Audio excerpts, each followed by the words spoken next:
sometimes you just need no complaints. Sometimes you just want to put food on the table and have people eat it. That's all. These are those meals for us. There are a few of them. Welcome back to Hopefordlane. I'm just gonna share with y'all some of our family's go-to meals, our crowd pleasers, if you will. Just what we tend to eat on a regular basis that lends itself to the fewest complaints from the younger part of our family.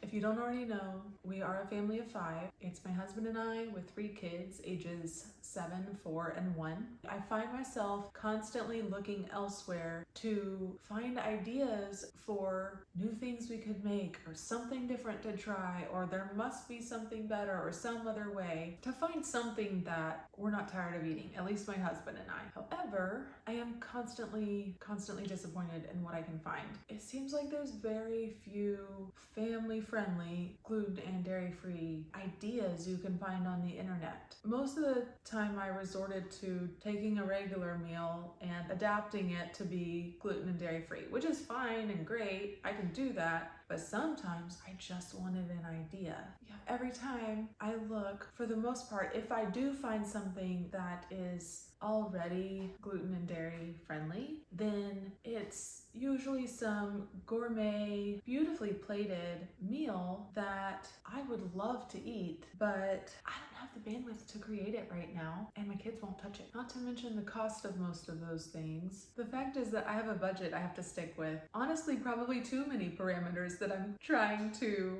work around, but that's what I'm working with. Those are my circumstances, and I simply, I just wanted somebody out there in a very similar, physically demanding, time-consuming stage of life to share with me what they were doing. And I never could find that. And it's amazing to me because whether we think much about it or not, whether it's a good thing or not, gluten and dairy friendly has become quite a thing these days. It seems like I'm hearing about it more and more, and I hear people talking about being either vegan and gluten-free, or it doesn't seem like anybody is dedicating themselves to sharing their ideas with everybody or putting it out there. So after running into that probably at least once a month for the last 3 years of my life, honestly, thinking that way and realizing somebody just has to do it, I figured I have to at least try. So I don't think that I have anything super groundbreaking. I have very particular kids who not one of them will eat all the same thing, and yet we manage to eat. I managed to feed this family of 5 3 meals a day and usually 2 snacks. And most of those are from home. Every day of the week, we might get to go out once a week or have a lunch here and there. But for the most part, we eat at home. We stay away from gluten and dairy. That being said, I can share with you what we do.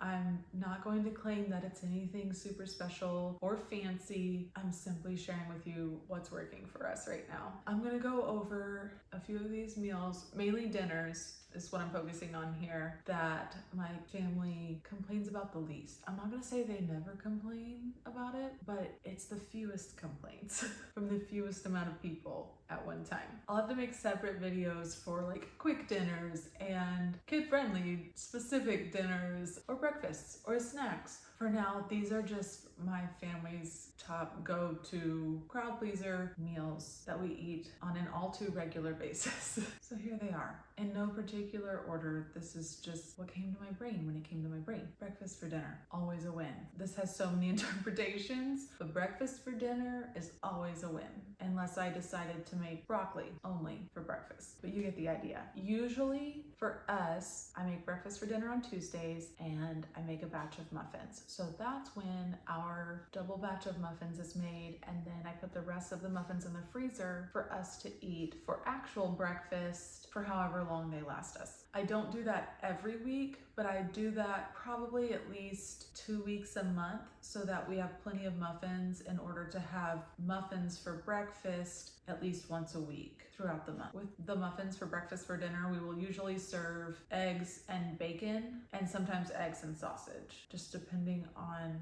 what I think my family is probably up for that night. If we're not making a batch of muffins, then periodically I'll make a batch of something else, mostly just for funsies, like some French toast, and then I can turn that into French toast sticks to throw that in the freezer. If not that, especially if I'm in a hurry or I'm just tired of cooking and I need a break and I'm prioritizing that over prepping some food for our family, then we'll just have like toast using gluten-free bread and scrambled eggs and bacon or something. And I'm just putting the bacon in the oven usually and then scrambling up some eggs really quick. Sometimes we do boiled eggs, or I actually do them in the Instant Pot, so I guess technically they are steamed eggs, but hard cooked eggs. And then another variation would be a sausage and egg scramble. We just call it sausage and eggs, but it's technically ground up sausage with scrambled eggs all mixed together. Whenever we are having the scrambled eggs or the sausage and egg scramble, oftentimes if I have the bandwidth, I'll heat up some peppers or peppers and onions or some spinach that my husband and I can throw in our eggs if we want. Sometimes this goes into a skillet. Other times I literally just throw it in the microwave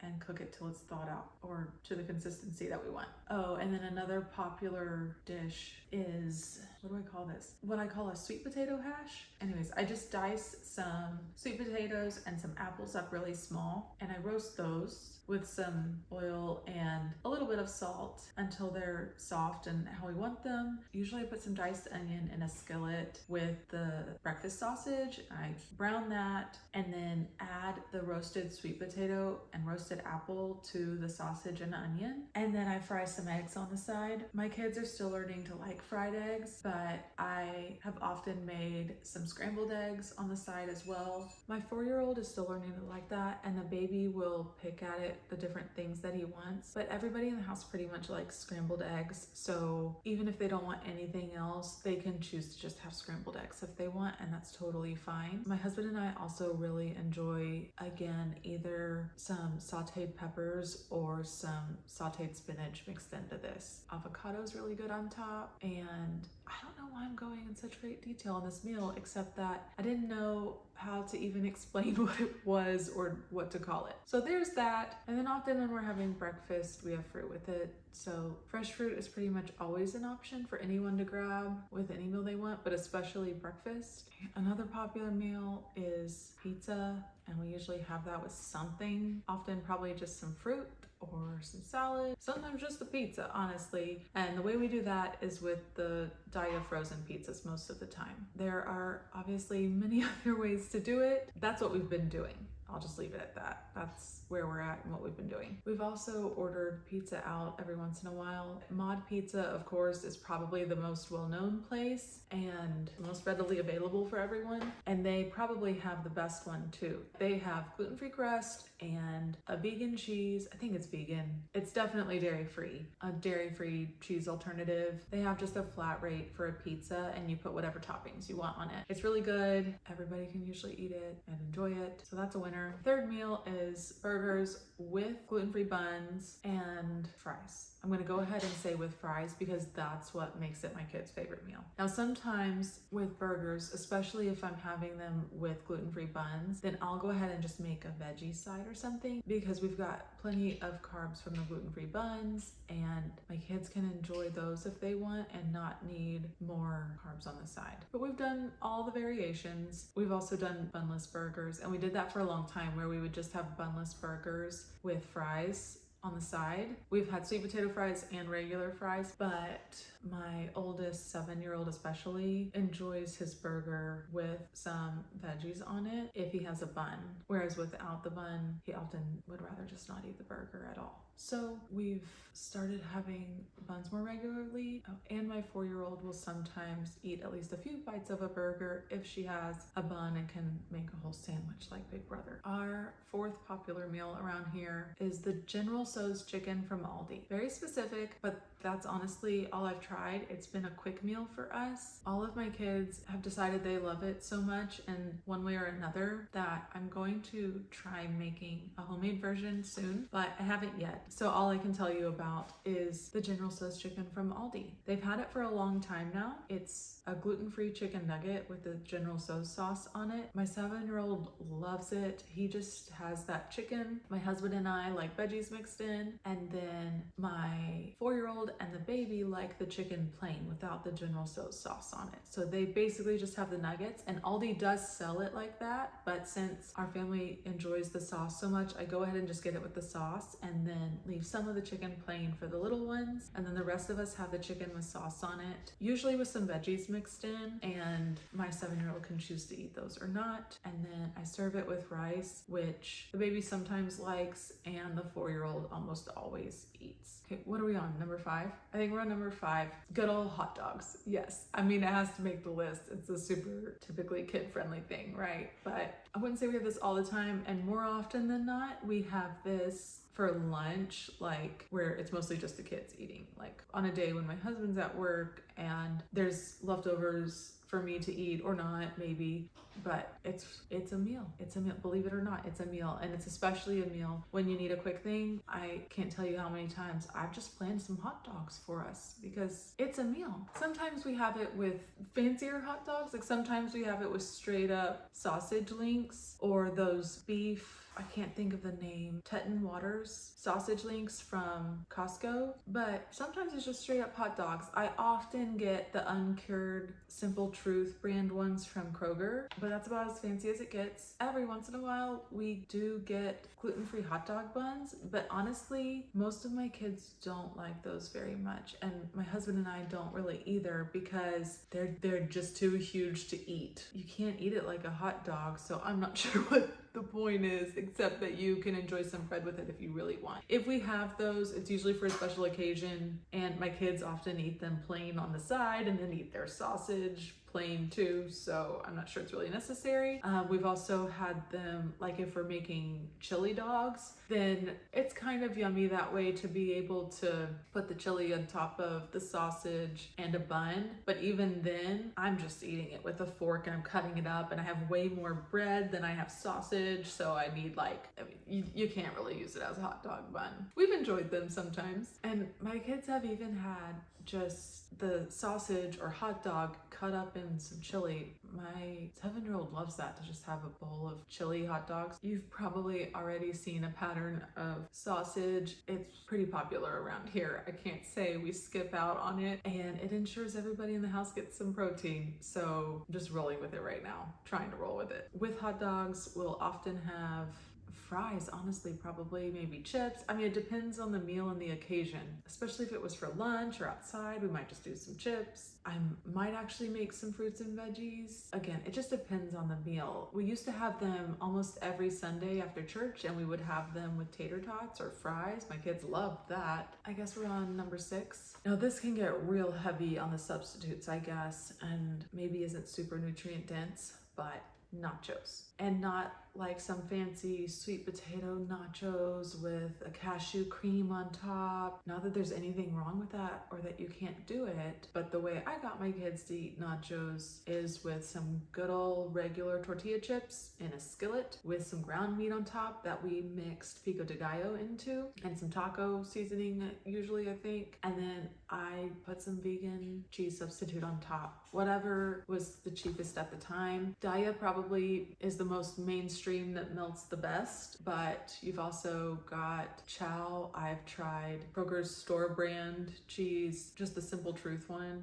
and I've tried So Delicious. I wouldn't recommend that, especially for nachos, because you really want that cheese to melt, and I don't think So Delicious can really do it. It just doesn't work, but Daya works fine, especially if you get the Mexican blend. That's great. I don't like the Simple Truth brand for nachos. I don't like any of the thinly shredded for nachos because it just won't melt. You'll just have little sticks all over your nachos. But yeah, we sprinkle that vegan cheese substitute on top, pop it in the oven. We're using a cast iron skillet, by the way, so I'm sure you could do it in some other type of skillet, but that's what I'm using. And we put foil on top, and that helps melt the cheese better. It sort of like melts it in the steam, so it melts a whole lot faster when I put it into the oven. I think I've tried it at 450 and also with the broiler on, so try it and see what works for you. And that's nacho night. We usually serve that with some salsa and guacamole, and I think refried beans too. That way, if any of the kids are having a hard time eating that, whether it's because the chips are too crunchy and the bites are too big, or somebody just wants to eat cheese,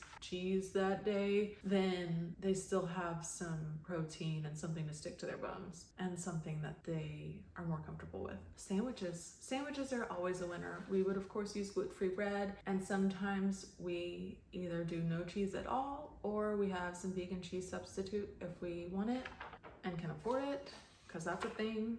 You could also do goat cheese if that works for you. I know that works better for some people. And again, it would just depend on the meal, what we have with it. So maybe a salad, maybe a soup, maybe fries, maybe chips. The only one of those that my kids would eat would be fries or chips. We've also ordered from Firehouse Subs before. That's always been my favorite sandwich place. And I used to honestly just have it on regular bread, especially in college. I ate way too much of that, but I can't do that anymore. And they came out with a gluten-free bun, and it's so good. So that's a treat for us, and that's just with chips. Make sure you get some that don't have gluten or dairy. Often, especially at sandwich restaurants like that, where they have their own brand of chips especially, I've noticed that sometimes gluten or dairy is in surprising flavors. Like there are some brands of barbecue flavored potato chips that have gluten in them. Like, especially, I know at Schlotzsky's. If you go to Schlotzsky's and get a sandwich on a gluten-free bun, I thankfully had the drive-through attendant tell me one time that they have gluten in them, and I was so thankful that he told me that, because I would have never noticed. I don't know why, but I never double checked the ingredients on those ones, and they have their own brand, so those have gluten in them. So look out. For the most part, general brands, especially that you can find at the store and stuff. Lay's, I know, the barbecue flavor is fine, plain flavor is fine. Mrs. Vicky's is a brand, I think, that has gluten or dairy in a lot of their flavors, including barbecue and even like salt and pepper. I think I saw one. I don't know, I don't get that brand a lot or anything, but I noticed it one time when they were being served at a church event or something that we were at. Yeah, so that's a lot of free information for you. All that to say, sandwiches is another popular meal around here, and if we wanted to order them from somewhere, we've done Firehouse Subs with gluten-free buns, Schlotzsky's with gluten-free buns and no cheese. Firehouse would be no cheese too, and there's more. There are more places that have gluten-free buns. Jimmy John's, there we go. Last time I checked, they had a gluten-free bun, but that's not one of my favorite sandwich places, so it's been a while. But before the pandemic, at least, they had gluten-free buns. This other one might be a little surprising, but for the most part, we like red beans and rice as long as it has sausage in it. I honestly usually just have that plain. I make sure I flavor it with a ham hock. It gives amazing depth of flavor. I put sausage in there, and then some people prefer to have just beans and some people prefer to have just sausage, but everybody's happy that way. And we serve it over rice. Top up some green onions to sprinkle on top, and it's a meal. And I guess this is just a little bonus for y'all because it's not a full meal, but these are all of my kids like go-to safe foods. So these are baked beans and fries in some form. I would say potatoes, but we tried crispy potatoes for the longest time, and some of my kids will still sort of eat them, but the last few times they are not. So I'm not sure if that can be considered a safe food still. Frozen fries are definitely always a win, but usually if I don't totally botch them, then even homemade cut fries are a winner, either sweet potato or regular potato. My kids will not eat mashed potatoes. They've even tried mashed cauliflower more than they've tried mashed potatoes. I'm sorry, I'm trying to wrap this up, but rest time is officially over, I've been told, and my kids want snacks. So they're getting snacks, so we just got a deal. Fries and baked beans. Sometimes we'll just do baked beans straight from the can. I've even done the less expensive pork and beans from Aldi, and sometimes I'll add the typical like Southern fixins. I don't say fixins all the time, but I don't even know how else to say that other than Southern fixins. Wow. But the typical Southern additions of ketchup, syrup, and Worcestershire sauce. And then I've probably mentioned these, at least some of them in the video already, but just to clarify, some honorable mentions that most people in my family love, but maybe not every single person, that might work for you. Fried rice with chicken or shrimp or even ground beef or ground venison, whatever you gotta use. Fried rice is for the most part a winner and easy to make and a catch-all, and it's great. And then frittatas, spaghetti with just some gluten-free spaghetti noodles or some sort of veggie noodle. I think spaghetti squash is the easiest, honestly, because it just naturally is sort of a noodle on its own, but but I've also done zucchini noodles or zoodles. And then I think fish and veggie packets are so good and actually kid friendly, which is just like grated up veggies in a foil packet with fish on top, and you use pesto and salt and pepper to season it all, and it's so good. The baby has taken to them pretty well. Those are my honorable mentions and some things that I thought might help you out, and my family's all-time favorites. Some might even say they're not really their favorite, but they get the job done. So that's what I've got for you guys. I hope that helps. Those are our humble ideas. If y'all have ideas or really good crowd pleasers that your whole family loves, especially if you've got some particular kids, comment down below, share those with everybody. We'd love to hear them. And thanks for joining me as always. That's a good way to start. Yeah. But what's the word? That made me think of chili. Most of us eat chili, but not everybody perfectly likes that. Usually if we have chili with cornbread, everybody will eat something happily. Smoothie King, that would be another easy way to go gluten or dairy free. You have to watch out for dairy there, but they do have some that don't have dairy and hardly any that have gluten. That's not part of my list though. My kids would eat that, but my 4-year-old will not eat. Can you say eat? My 4-year-old will not drink smoothies